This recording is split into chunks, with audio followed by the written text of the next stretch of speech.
If you're serious about a side hustle turning into a real online business, your niche choice is the moment you either build momentum or stall. One side hustle I teach my students, and one that anybody can do, regardless of tech experience or skill level, is digital real estate, also called rank and rent. You build a simple website using AI tools and rent the leads it generates to a local business owner who's looking for more business and is ready to grow. It works best when you choose services people urgently search for locally. Use this filter. 1. Is there urgent intent that generates calls or estimate requests from the website, such as emergency plumber in Fort Wayne? 2. What's the service and city search behavior? And 3. What's the clear job value? Does the business owner understand the value of a quality exclusive lead? Beginner-friendly niches include spray foam insulation, landscaping, chiropractors, roofing repair, and concrete leveling.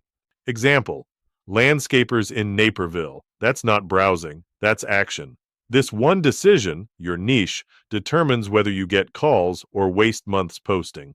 Comment with your city name and the word kit, and I'll send my free 27-page digital real estate starter kit, and I'll reply with 2 niches that fit your market.